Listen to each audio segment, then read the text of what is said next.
I'm here in New Delhi at a wedding, but we are not going to do something on the wedding. With me is Mrs. Peggy Mohan, who is a doctorate in linguistics. Yes. And both of us are doing also work on Bhojpuri. You on Trinidadian Yeah. Bhojpuri, me on Surinamese Bhojpuri. Okay, I'm a Trinidadian. You can start that way.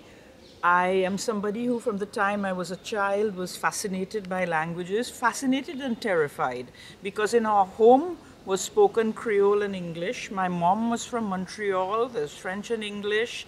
I heard Hindi and Bhojpuri spoken by the old people who really did not want me to learn. So I had this terrible feeling that languages were something that it's hard to learn because nobody's going to help you to learn them, but I was always hearing them.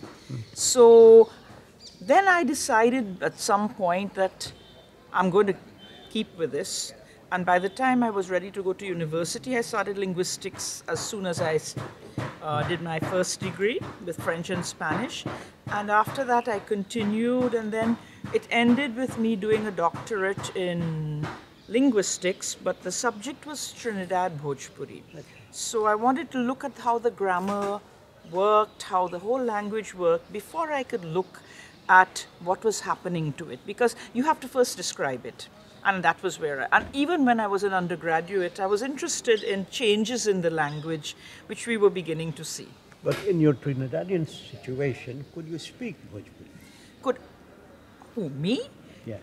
I learned Bhojpuri by taking up a tape recorder, going into the countryside with a friend or with my father or the various people helping me to find people who could speak Bhojpuri. I would bring it home and take it to my grandmother. And we would listen to the tapes together at night, and I would write them out. I would need help because I would not always understand everything. And in the process of listening to the tapes, I slowly began to pick it up.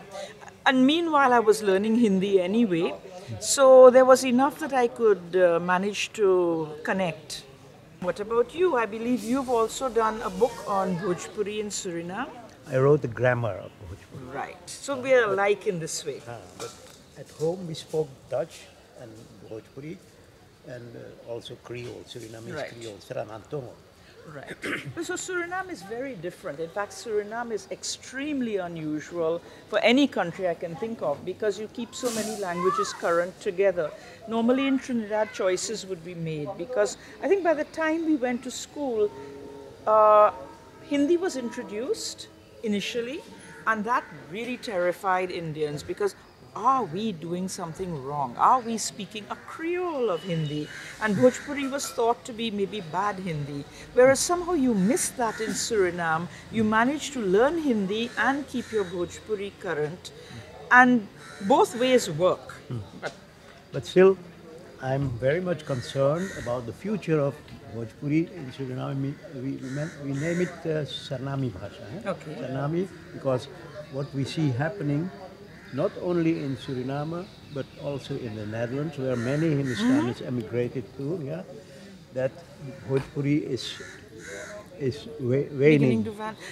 But you know, that's the thing that worries me is we can't have it perfectly alive for us when it's in bad shape in India too. For a long time, Bhojpuri was very much a language, gaon ki boli, that people spoke, and in fact, you would find that every village had its own stamp, but once you came to writing or moving out of the village, you spoke Hindi. So Bhojpuri was handicapped even here. I would say that for Suriname, Trinidad, Mauritius, we had the advantage of escaping from India because Hindi did not put the same constraint on us, make us into just a gaon ki boli. You say gaon ki boli, but there is another term for it in our country. We call it gawaru boli. That is a psychological impression. I mean, on the people that they feel inferior towards others. Yes, and that is finesse in Dutch. We say and pejorative. And not only in Suriname, not only in Trinidad, tutal bhakha, tutal bhasa. Bhasha, yeah. Not only us, even in India. When I try to speak to people here in Bhojpuri, a lot of funny things happen. First of all, they can do it for 5 minutes. It's very nice. We establish it. We're from the same part of India, and how wonderful to meet. After that, they don't want to do it because they know in their hearts, I'm not really like them. I am somebody from another part of the world. And they want that distance. Hindi provides it. So I can drop a few Bhojpuri things in the beginning and at the end and here and there. But if I were to speak in Bhojpuri all the time, it would be confusing to them because who am I? Am I in fact a villager? You know? I was explaining my work. When I came to know the real situation, inferior language, Sarnami, and the superior language, Hindi, and that this relationship is very damaging for both. And I also read an article of an American linguist, Ferguson, who explained this system as diglossia. Then I started to work on it in the Netherlands to make people aware of the beauty of their mother tongue, Sarnami Bhojpuri, Sarnami Hindustani. Yeah? But the interesting thing is that you get to appreciate it when it no longer threatens you. You and I are now safe. We are not going to become indentured laborers. But our families, at least mine in Trinidad, thought that I would be pulling myself back to the estate if I spoke like the old people.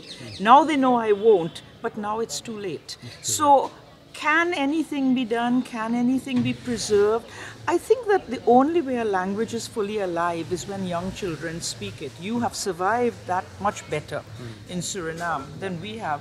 I don't even know in India how well it's doing, because there have been times when I've gone to speak to school children in the Bhojpuri area. If their school is near to a big road, they have trouble speaking Bhojpuri. They can tell me things they have memorized, recite songs, recite stories, but they can't tell me, they can't just speak naturally. Here and there you will get a clever child who knows that she'll speak Hindi and put ba instead of hai, and put karela instead of karta hai. Right, so she's faking it. But, and this is, I'm talking about 1976. So how much worse it must be now. But some things have improved in India. But until Bhojpuri is associated with literacy, jobs, technology, even radio, Hindi, TV. Even Hindi is suffering in India, and I'm quite clear about that. Because you see in the towns, we are beginning to see children come to school who don't speak Hindi very well, who barely do. But you are still working on Bhojpuri? Are you trying to... For my own purposes, I'm very interested in how Bhojpuri and Hindi are mixing. And I'm wondering if to divert myself to write about it, because nowadays people who speak Hindi very well and know Bhojpuri are beginning to say infuse gender into it. And I want to look at how that happens. It's again like as Ferguson says, it's a diglossia situation, but it's a very mixed diglossia. You're getting a lot of mixing happening in India.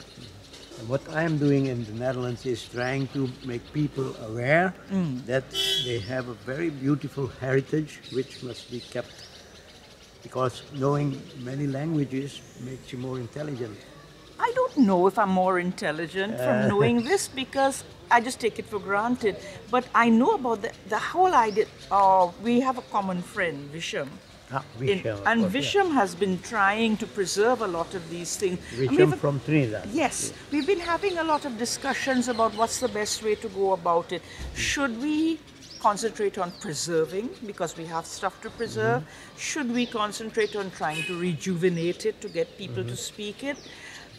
We haven't completely decided, but I think that very important is to preserve the things that we have and let people have an understanding of them. Because I think in a normal language situation, people understand long before they start speaking.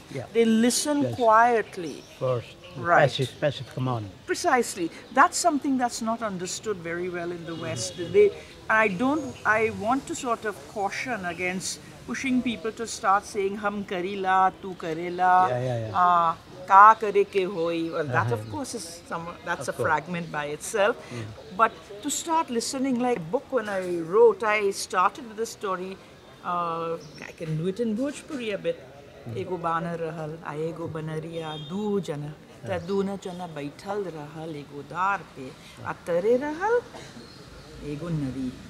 तो बनरिया बोलेला बनरुआ से कि देख ऐसन घड़ी ऐसन सम्मत oil बा कि जौन ई जल में कूद जाए तो उसके जन्म पाए तो बनरुआ बोले तो कूदना हम काहे के कूदी तो बनरिया वही जल में कूद गए तो मानुष के जन्म मिलल. That is a metaphor of our crossing the ocean. हम तो से भोजपुरिया बतियाला अब सरनामी भोजपुरी हमने बतियाबे कि हमारा जन्म सरनाम में भैल ये कैसे लगत है तो अपन त्रिनिदाद भोजपुरी लगत है कि थोड़ा अलग है. इतना अलग ना बा समझिला तू सब हमनी तोहनी ये सब शब्द के काम में लावे. हम लोग हमनी ना जानेला ना दोनों बा. हम लोग हमनी के वो तो त्रिनिदाद वो तो पुराना चीज बाकी सरनाम में बिल्कुल ना बा. तो ऐसा होला देख हम बोली सरनाम में बिल्कुल ना है अब बोले ना बा it's pure Bhojpuri. Probably because I think we preserve different things. Here, in fact, from what I hear of Suriname, you have different kinds of Bhojpuri depending upon how far apart the settlements are. Even in Trinidad, because I know my great-great-grandmother was from Aligarh, so we've been left with a few words from Braj. So I tend to say Bhakha instead of Bhasa. एक expression भी बा ओकर भाखा लग गए. You understand? Yeah. There is a curse on it. Yeah, but we have not used. I don't know that. Achha. No. We'll find a lot of things that are a little different. Sometimes I can go to people here and ask them for little. Well, do you know the same word? Have you heard the same things? Yes. And that's. It's very useful for me. Like when I was writing my book, there were teachers in our school who I would go to and say, do you know this word? Do you know this game? Where does this thing come from? Like we would talk about Munglasia. हम तो Munglasia रहल. Munglasia है Mughal तरह का.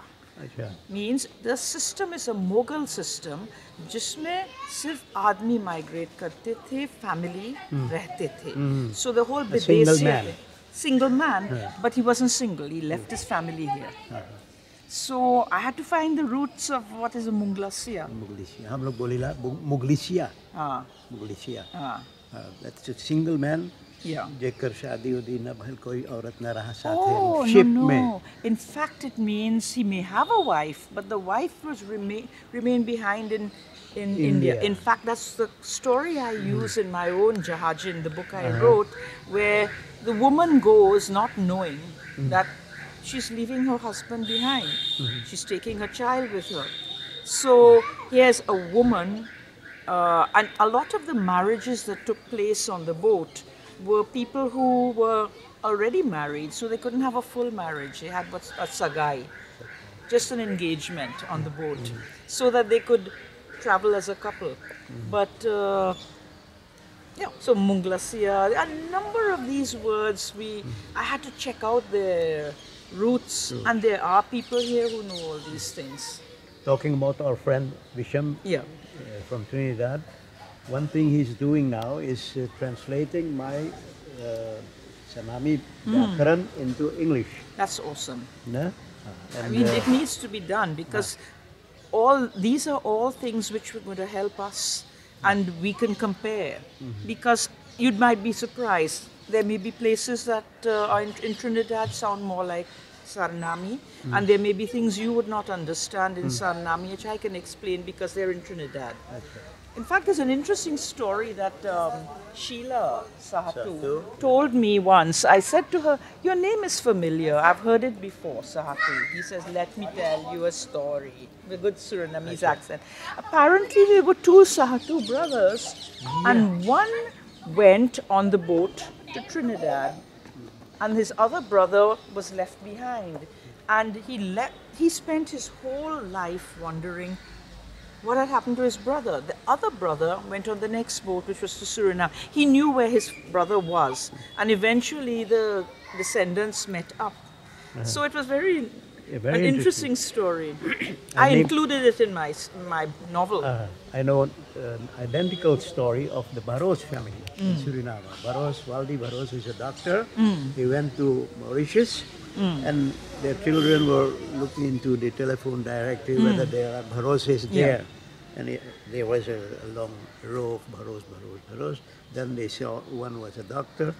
So he called, And tried to find tried out. to explain that we are from Suriname and the Netherlands and our name is also Barros. Could we meet or so? And they were very friendly and And they turned out to be related. turned out to be the relative. When the Barros, the Waldi Barros went to them, he saw his own face in the other Yeah. one. Okay. The biological appear. Yeah. That's I very al- interesting. I often think now, I've been to Aligarh a few times. Every time I go in there, I think of my great-great-grandmother leaving. And what's more, some of her brothers and her father went back. I'm sure I have relatives who, well, people move. They may not be there right now, but that I'm going back to some place that has something to do with me. Okay. Not to mention Faizabad, which is where my great-great-grandfather came from. In fact, not Faizabad, in fact, Ayodhya itself. They're very close. And he went to Faizabad and there he was recruited. Now you have settled down in India and New Delhi. Yes. Don't you have nostalgic feelings towards Trinidad or do you often go there? I haven't been much. It's very, very far. Nostalgic feelings about a Trinidad that doesn't exist anymore, because when I hear about Trinidad, it sounds completely strange. It's a violent place. It's a place where my parents are not there anymore. When I go there, as soon as I see everything, I can completely bond. My daughter, who's not Trinidadian, wanted to give her daughter a Trinidadian name. She gave her the Arawakan name for Trinidad, which is Kairi. So in a way, we feel a bond, but we're very much aware that it's been 40 years. You know, but as they say in Bhojpuri, not 40 does not exist. Dui kori baris. So it's been 40 years and the place has changed. I don't belong. I don't have instincts about what is there anymore. For us, living in the Netherlands, I every year go two times, one time to Yeah. Suriname. And my children who are born, boys, they love Suriname very much. I've bred them Yeah. with the feeling that three countries are very important for their identity. That is first India, the land of our roots. Second, where they are born in the Netherlands. And Suriname, Okay. the country of their parents. So they love three of these. Of course, they travel a lot. And so For on. us, it's difficult because I said Trinidad is so far from India. I'm not in the middle. And I've been back a few times, enough for my daughter to wish she had some more of a connection with the place. We always keep planning to go. And I'm in touch every day. I'm in touch with Visham all the time. Sometimes, amazingly, the time zones are such that we seem to be awake at the same time. Whereas my daughter in California, it's much more difficult. But I wonder how I would connect, because is any of the stuff that I'm doing important? But yet, it's true that the work I'm doing on India, on language, derives from what I've seen in the Caribbean, where language is very fluid and has evolved so quickly. So I keep thinking that my Caribbeanness has come into the work I do in India. I'm gone beyond just Bhojpuri, but to see if I can see similarities.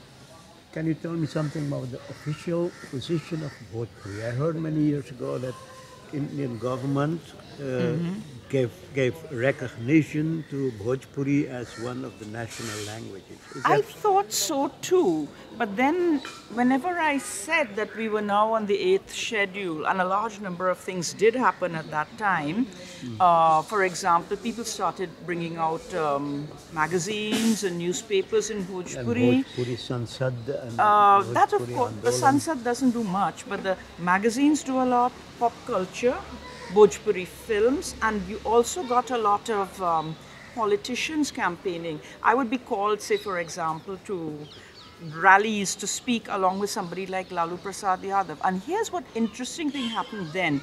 Even if it didn't completely become a national language, I noticed changes in Bhojpuri. When I first came to India, Bhojpuri was something that was a very village dialect, and everybody had to have the stamp of their village. I had no stamp.